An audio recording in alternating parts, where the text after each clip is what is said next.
Hi, Eli. Someone will be out shortly. I just want to experience the process like any candidate. Am I on schedule? Yes, we're super slammed today. Perfect. Then let's see how fairness works when no one's watching. We're a family. Where do you live? Kids? I'm here for the work. Let's talk about expectations, not assumptions. The referral lunch is for Evan. Before interviews are complete? That's not fair. Everyone deserves the same process. I'm Elijah Reed. This morning, I applied under a different name. What? From today, every candidate is treated with respect. No shortcuts, no exceptions. I see now. We've failed them. Then we fix it. Fairness isn't optional, it's mandatory. Stop everything, because a 5-minute hiring test inside a lobby just ended careers. A black CEO walked in pretending to be a job applicant. What his staff did next exposed the truth about culture, power, and respect, and it cost them dearly. Elijah Reed didn't need another title. He already had the big one, CEO, but he wanted something far more important, the truth. He wanted to see how people were treated when no one thought the boss was watching. So on a rainy Tuesday, Elijah arrived at his own company as Eli Ross, resume in hand, dressed in an off-the-rack suit, wearing scuffed shoes and quiet confidence. No entourage, no announcement. Just a simple request. I'm here for the operations coordinator interview. This wasn't a prank. It was a mirror. Elijah and the board had discussed the growing complaints about culture fit, missed opportunities, and inconsistent hiring. The data didn't sit right. Strong candidates ghosted after interviews, referrals skipping steps and exit interviews repeating the same quiet warning. Some people were judged on polish, not proof. Elijah could read dashboards all day, but numbers don't flinch when someone is dismissed. People do. He decided to feel the process himself, start to finish. Light résumé, solid experience, nothing flashy. A fair test. He built Eli Ross with surgical care. The resume told a true enough story. Mid-level operations roles, measurable wins, shaving 14% off lead times, reducing shipment errors, coordinating across teams under pressure. No Ivy League sparkle. One short employment gap to see how they handled it. The kind of profile a good team should be excited to interview if they were actually hiring for skill. He created a new email, a modest LinkedIn with 8 connections, no photos that screamed executive. He even switched phones so no one would spot the CEO's distinctive case. The point wasn't disguise for drama. It was distance, enough to strip out the halo and test the system without gravity from his name. He told exactly 3 people, the board chair, the general counsel, and the head of audit, none of them in the hiring chain. Guardrails were clear. No covert recordings of faces or voices. No gotcha moments. He would collect timestamps, emails, and his own notes. If anything happened, the standard would be policy, not mood. The application went in on a Thursday night. The automated "thanks for applying" arrived in 2 minutes. The next afternoon, a calendar invite came through. 10 a.m., Tuesday, on site. Directions attached. No prep packet, no agenda, no interviewer names. He flagged that. Candidate clarity starts before the first hello. He sent a polite question. Will there be a skills assessment? Should I bring any work samples? The reply came hours later. We'll see. 2 words, no signature. He didn't push. He wrote it down. On Tuesday morning, the city looked washed in slate. Elijah left his signature watch on the dresser, slid into the kind of suit that looks fine but says nothing, grabbed a basic portfolio, and took public transit. No driver, no special parking. He wanted the same small frictions candidates feel. The umbrella that flips in the wind, the elevator that takes too long, the front desk that decides how your day begins. He arrived 15 minutes early, damp cuffs and steady breath. The lobby hummed with keyboards, coffee steam, and the low glow of screens. He observed quietly, signage pointing to talent acquisition, a welcome screen listing meetings, a bowl of pens that was somehow always empty. He checked in with security, presented ID, received a visitor badge. The guard was neutral, professional. Good. The reception desk was the first test of tone. He approached, smiled, and said, "Good morning, I'm here for an interview." The receptionist glanced up, then down at her monitor. "Name?" he answered. She slid a clipboard across, no pen. Elijah thanked her, reached into his pocket for a pen and filled out the form. Name, time, hiring manager if known. He left that last box blank. He didn't know. He wrote that down too. He sat where most candidates sit, on the edge of a low chair that makes posture awkward, next to a ficus that had seen better days. He noticed a second candidate arrive. Laughter at the desk. "We've been expecting you." "Coffee, water?" Warmth like a light switch. Elijah listened without intruding, noted the time on his phone. He wasn't hunting for villains. He was measuring the air people breathe when they're not powerful. He had set his own posture for the day, curious, calm, and small. No sweeping announcements. No forcing respect. He would let the process speak.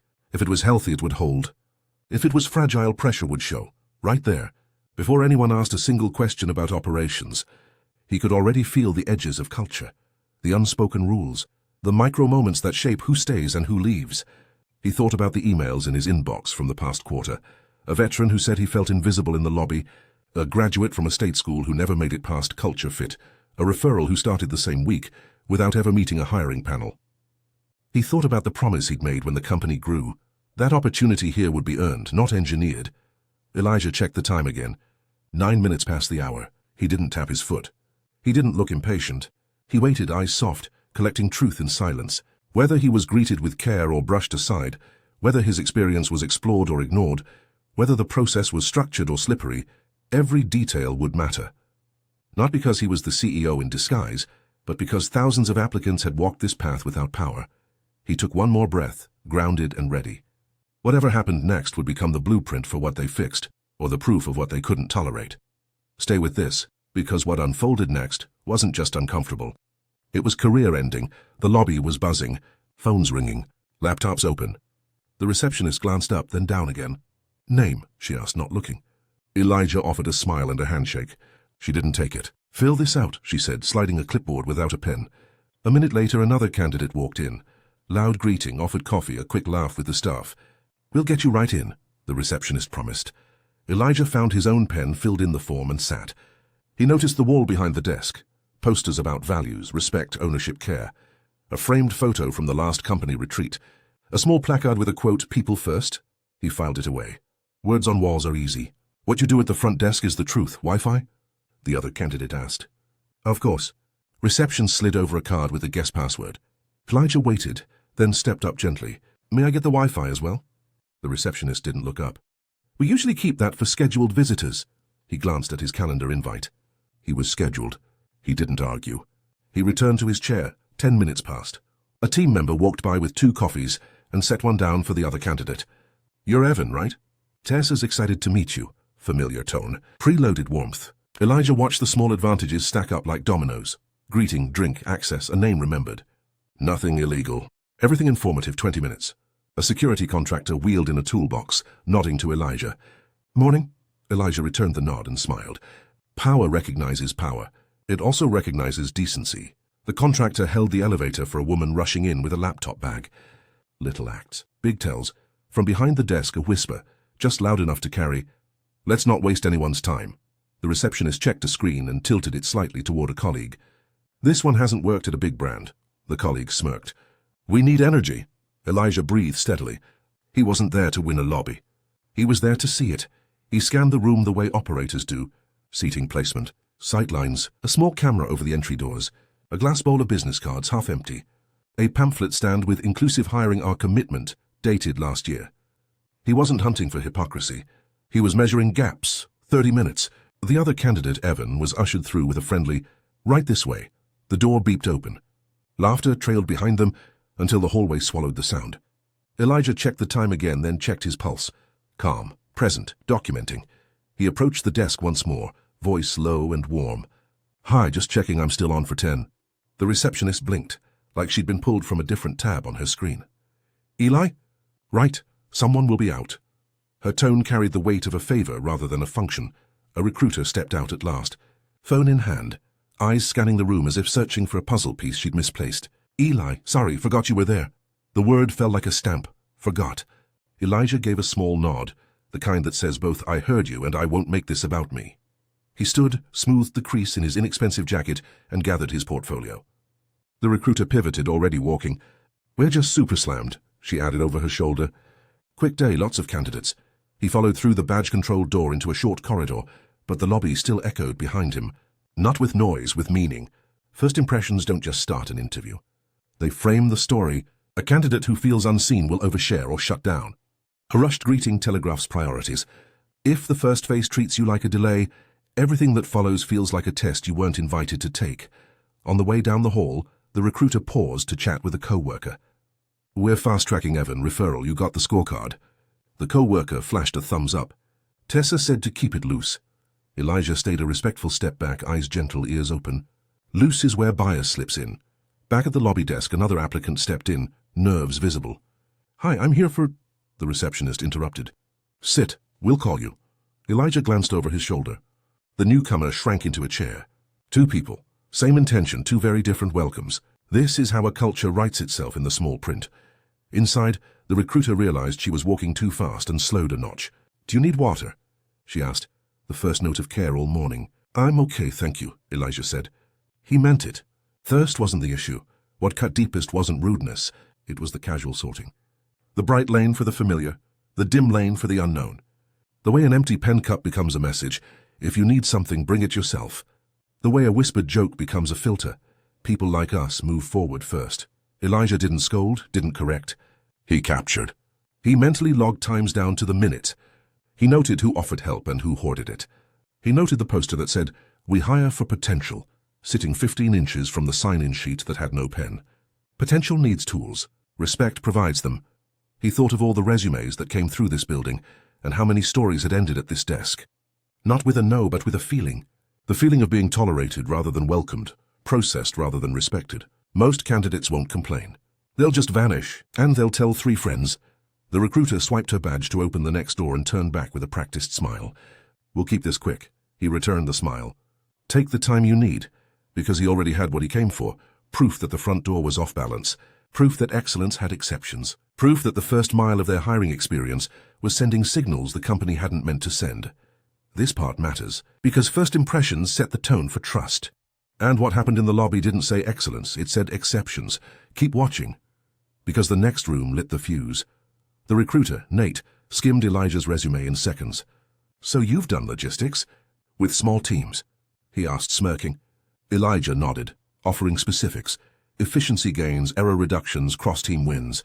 "We move fast here," Nate replied. "We need people who fit the vibe." No questions about metrics. No skills test. Just a tone check. Then came the manager, Tessa. "We're a family," she said. "We hire people we can hang with." She asked, "Where do you live? How long's your commute? Got kids?" Elijah clocked it. Illegal questions casually asked. He answered politely, redirecting toward the job. Tessa switched to salary. "We start lower to see how you do. Maybe raise later." Meanwhile, in the hallway, he overheard, "The other guy's a friend of a friend. Let's fast-track him." Elijah watched carefully as the scorecard slid across the table. Feedback boxes were edited after he left the room. Notes appeared that he hadn't heard discussed. Not a culture fit. Tone is intense. Might not blend. Meanwhile, the preferred candidate was invited to a team lunch before interviews were complete. Brace yourself. This wasn't just unkind. It was risky, sloppy, and unfair. And it didn't align with the company Elijah had promised to build. Nate leaned back, laced his fingers behind his head, and said, "Paint me a picture of you on your best day. Not your work, your vibe." Elijah offered a real scenario, a warehouse choke point during peak season, a cross-functional huddle, a quick Pareto analysis, then a reconfigured pick path that cut cycle time by 18% in 48 hours. He named tools, not slogans. Kanban tweaks, SLA renegotiations, a daily stand-up that actually stayed under 15 minutes. Nate didn't write anything down. Cool, he said, glancing at the clock. "We're kind of a rocket ship. We just need scrappy people who get it. Would it help if I map a process on the whiteboard?" Elijah asked, gesturing toward a marker. "I can show how I'd triage a backlog after a surge." Nate waved it off. "We're not super formal. Not super formal meant not super fair." Elijah stayed centered, voice even. "What does success in the first 90 days look like for this role?" he asked. Nate blinked. Add value quickly, be chill. Don't break stuff. Metrics? Missing outcomes? Undefined." Meanwhile, a Slack notification pinged on Nate's laptop. "Lunch with Evan still on." Nate typed back a thumbs up. Tessa entered like a current, confident, quick, with a rehearsed brightness. "We're a family," she repeated, settling into the chair across from him. "We love people who are down for late nights, spontaneous happy hours, and weekend pushes when the mission calls." She smiled. "Where do you live again?" "We've had issues with folks being too far." "Within commuting distance," Elijah said. "I prefer to focus on outcomes and availability." "Kids?" she asked, flipping a page. "It can get intense." Elijah held eye contact, calm. "I'm comfortable discussing my capacity and schedule. I'm here to talk about the work." A flicker. The kind people show when boundaries appear, where familiarity expected to walk. Tessa pivoted. Let's talk pay. We usually start people lower. Prove yourself, then maybe bump up. In jurisdictions with pay transparency, do you publish ranges? Elijah asked, neutral, curious. She glanced at Nate. We're evolving. Is there a written leveling guide? He asked. Loosely, she said. We don't want to box people in. He nodded, making a mental note. Vagueness doesn't protect equity. It erodes it. They bounced to culture. Tessa asked, what do your friends say about your energy? If you were an emoji, what would you be? Elijah smiled. The calendar, the checkmark, and the lightning bolt. He then layered in substance, how he calms chaos, clarifies roles, removes roadblocks, and communicates trade-offs without drama. Outside the glass walls, he saw movement. 2 team members setting up name cards on a long table. Welcome, Evan. In dry erase handwriting, a catered tray arrived. An assistant peeked in and whispered to Nate, lunch is at 12, are we good to pull him in early? Nate nodded without looking at Elijah. Tessa skimmed the resume again. I'm not sure I see big brand names, she said. We need polish. I've shipped results, Elijah replied, still warm. Here are 3 cases where polish came after performance. He explained a route optimization pilot that saved fuel and driver hours, a supplier renegotiation that turned penalties into discounts, a shift schedule that boosted retention by 9 points. He offered references who could verify outcomes. Nate jotted 1 sentence, then opened a shared doc labeled Ops Coordinator, Debrief. Elijah saw, reflected faintly in the glass, a scorecard with sliders. He watched the cursor twitch over communication, leadership, culture. The slider for culture moved left. He hadn't heard a single structured question about values. He had heard hang with us. Any concerns on your side? Elijah asked. Tessa shrugged. You come off intense? We like easy energy. Would you like me to walk through a 30-60-90 with milestones? He offered. We're good, Nate said quickly. We keep it loose. They ended the conversation with a friendly but firm, we'll be in touch. Elijah stood, thanked them for their time, and stepped into the hall. Through the glass, he saw Nate and Tessa lean together over the scorecard. Tessa typed something. Nate deleted a line and replaced it. The words "not a culture fit" appeared, then "tone is intense." He hadn't been asked to present a single deliverable. He had offered. They had declined. Down the corridor, laughter rose. Evan entered the lunchroom to cheers and clinking glasses. Welcome to the family, someone called out before the interview process had even ended. A team selfie popped, bright and fast. Elijah paused by a poster that read, We measure what matters. He looked back at the opaque choices just made in plain sight. No structure, no shared rubric, no consistent questions. A referral breezed in on a cloud of comfort, while a capable candidate was coded by a vibe neither defined nor examined. He took a breath, steady as a metronome. None of this was about bruised ego. It was about a system quietly tilting away from fairness, a system that confused sameness with safety, speed with rigor, and lunch with legitimacy. Brace yourself. This wasn't just unkind. It was risky, sloppy, and unfair, and it didn't align with the company Elijah had promised to build. 2 hours later, the team gathered in the glass-walled conference room. The door opened. Elijah walked in, polished suit now, name badge visible, calm as a quiet storm. Jaws tightened.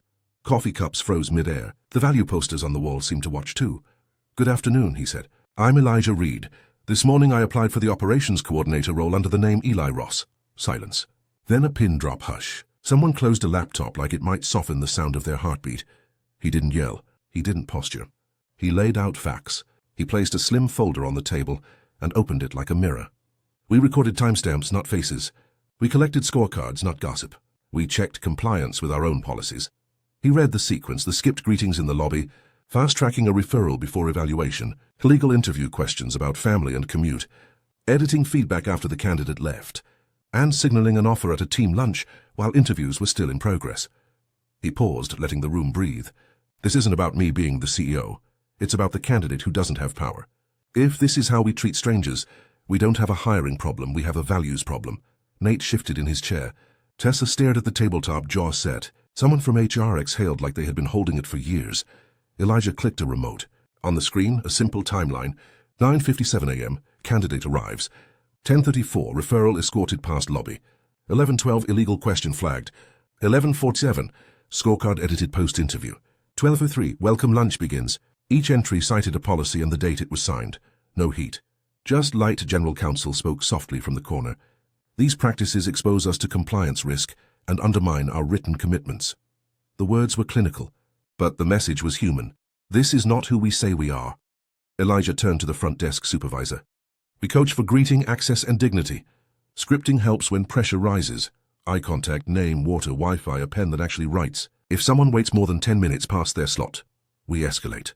The lobby sets the tone for trust. He looked back at the hiring team. Referrals are welcome. Shortcuts are not. Starting today, no referral skip steps. Everyone answers the same core questions tied to the job. Everyone is scored against the same rubric. Scorecards lock after the interview. No editing after discussion. Debriefs happen with all interviewers present. Notes are attributable. If it isn't written when the conversation ends, it isn't counted. He let that land, then continued. From today forward, we use structured interviews, identical questions, scorecards submitted in real time, blind resume screening for first rounds, and pay transparency. Culture fit is out. Values add is in. He spelled out the details so no one could hide behind ambiguity. Competencies are defined. Operations judgment. Problem solving, collaboration, communication, ownership. Each question has anchored examples for what meets and exceeds look like. A 2-person panel minimum for each stage to reduce single-rater bias. No questions about family status, age, address, or any protected category, ever. Salary ranges posted with the role. No asking for salary history. Offers align with level, not charm. He looked toward Nate and Tessa. We will always treat departures with dignity, but policy violations with prior coaching leave no room. HR stepped in to confirm the lead recruiter and hiring manager would be separated effective immediately. The receptionist, already on a performance plan for candidate experience, would be let go as well. The referral lunch was cancelled. The informal offer rescinded pending a fair process. Murmurs flickered, then died. Elijah raised a hand, not to quiet but to steady. No one here is a villain, but habits become systems, and systems become someone's ceiling. We don't do ceilings, he owned his part. It's on me that we let move fast turn into move loose. I apologize to every candidate who felt small in our lobby, unsure in our process, or unseen in our debriefs. That ends today. He outlined the rebuild, a hiring pause for 2 weeks except for critical roles approved by an oversight committee, mandatory training on legal interviewing, bias interrupters, and candidate experience, calibration sessions where teams practice scoring the same sample answers until they align, a new candidate bill of rights posted online and in the lobby, clear timelines, clear ranges, clear feedback for finalists. A service-level agreement. Every applicant gets a response. Every interviewee gets a next step within 3 business days. He added safeguards. Front desk will follow a simple checklist. Talent will send a prep guide 48 hours before interviews. Role scope, competencies, agenda, names. After interviews, scorecards are due in the ATS before any group discussion. If you don't submit, your input can't sway the outcome. Debriefs require evidence, not vibes. A hand rose in the back. What about referrals? They're a big part of how we hire. Great, Elijah said. They'll be tagged, tracked, and held to the same bar. Referrals should add reach, not replace rigor. If your referral is strong, structure will prove it. Another voice, uneasy. Will one misstep end careers? No, Elijah said. Patterns do. We coach, we measure, we decide with fairness and documentation. He paused. And we protect the people who speak up. A retaliation has zero tolerance. He closed his folder. This company was built on earned opportunity. Our hiring has to reflect that. We will be fast and fair. We will be warm and rigorous. And when we miss, we will repair out loud. The room finally exhaled. Some eyes were wet. Some shoulders loosened. A few people looked relieved, like they'd been waiting for someone to flip the light on. Elijah nodded to the door. Team leads, stay. Everyone else, check your calendars. Training invites are going out in 5 minutes. And one more thing. If you've been cutting corners because the process felt heavy, help us fix the weight. No more shortcuts. Just better roads. Outside the glass, the lobby was visible again. A candidate stood by the desk, uncertain, pen hovering over a form. The receptionist's chair was empty. An HR coordinator stepped in, offered a smile, a pen, a glass of water, and the Wi-Fi card. The reset had already begun. News traveled fast. Slack threads lit up. LinkedIn murmurs. A few said it was heavy-handed. More said it was overdue. Elijah called it something else, honest. He met with the remaining team in a town hall. No stage lights, no drama, just eye contact and clarity. This wasn't a sting, he said, steady and human. It was a mirror. We are the standard we tolerate, and we're raising it together. Then came the sprint. Not a dusty policy binder, real practice. Legal interview essentials. What you can ask, what you can't, and why it matters. Bias interrupters. Pause points, second readers. Diverse panels that are trained, not just present. Candidate experience coaching. The first 15 minutes, the last 5 minutes, and the follow-up that proves respect. They role-played greetings. They practiced structured questions with anchored examples. They learn to say, "Tell me about a time," and listen for evidence, not charm. Elijah made 3 promises the company could feel. 1, every applicant gets dignity, clarity, and a timely answer, even if it's a no. 2, every interview would be structured, scored in real time, and debriefed with receipts. 3, every offer would include a transparent range and leveling guide. He opened paid internships with community partners, HBCUs, workforce re-entry nonprofits, and veterans groups. No charity talent. He created a new role, candidate advocate, not an ornament. A watchdog with authority. Their mandate: walk the journey like a candidate every day. Sit in the lobby and notice the pen. Check if names are pronounced right. Verify that prep packets go out 48 hours before interviews. Audit scorecard timestamps. Intervene if a referral is being slid ahead. Escalate patterns. Publish a monthly experience report with wins and misses in public Slack, names removed, issues owned. They posted a candidate bill of rights online and in the lobby. You'll be greeted by name. You'll know the agenda. You'll see the pay range. You'll get the Wi-Fi, water, and a working pen. You'll be asked the same core questions as others. You'll hear back within 3 business days after interviews. Simple, specific, measurable. Pushback came as it should. "Won't this slow us down?" someone asked. Elijah smiled. "If speed depends on shortcuts, it's not speed. It's sloppiness. We'll be fast because we're prepared." They set up an expedite path for urgent roles. Same structure, tighter scheduling. No skipping steps, just better orchestration. 2 months later, the scoreboard changed. Diverse hiring rose. More first-round screens from non-traditional backgrounds. More finalists with proof over polish. Offer rejections dropped because candidates finally trusted the process. Time to hire improved because when everyone knows the questions, the rubrics, and the timeline, decisions take hours, not weeks. And the lobby. It stopped whispering. It started welcoming. You could feel it. "Welcome, Jordan," pronounced Jordan. "Great. Here's your agenda, Wi-Fi card, and water. Your recruiter will be out in 2 minutes." The receptionist, new, trained, proud, kept a small kit, extra pens, phone chargers, a stress ball for fidgety hands. A veteran in a neatly pressed jacket arrived for an interview. The candidate advocate caught the name on the schedule, thanked him for his service, and offered a quiet room to gather himself. That's not show. That's care. The numbers told the story, but the stories told the truth. A candidate from a local community college, no big brand on the resume, crushed the skills exercise and joined the ops team. In her first month, she redesigned a pick path and shaved 5 minutes off average order assembly. Another candidate, previously scared off by fuzzy pay talks, accepted on the spot when he saw the range and the leveling guide, then stayed because the job matched the promise. Internally, managers learned to love the structure. Anchored rubrics ended the "I just don't vibe with them" debates. Panel debriefs focused on evidence. She identified the root cause using the 5 whys and proposed 2 experiments. He misscoped the problem but recovered and asked for clarifying data. Feedback got sharper, kinder, and more useful. Elijah didn't gloat. He invested. Those who were let go received severance and outplacement support. He wasn't playing gotcha. He was building muscle. He told leaders, "You can't script empathy, but you can support it with prompts. You can design for dignity." The candidate advocate began running mystery applicant days once a quarter to stress test the system. Small frictions still surfaced: a late prep packet, a panelist jumping in unprepared, a scorecard submitted after the debrief. Each one became a case study. What happened, how we fix it, who's accountable. No blame theater, just repair. The culture shifted from fit to values add. People asked different questions. How will this person challenge our blind spots? What new skill set do they bring? Where will they stretch us? Referrals didn't vanish, they got stronger. Friends who could thrive under clarity still thrived. Those who depended on shortcuts didn't. And here's the heartbeat that mattered most. Elijah never wanted revenge. He wanted repair. He knew careers ended that day, but trust began the day after.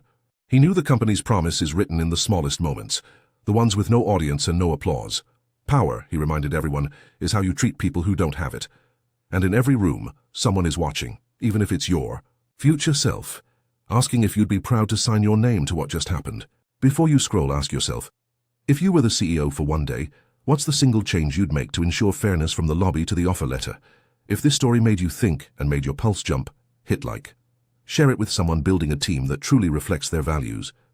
And subscribe for more real stories that test character, rebuild culture, and show what leadership looks like when the cameras aren't rolling. Tap the bell so you never miss the next moment that changes everything.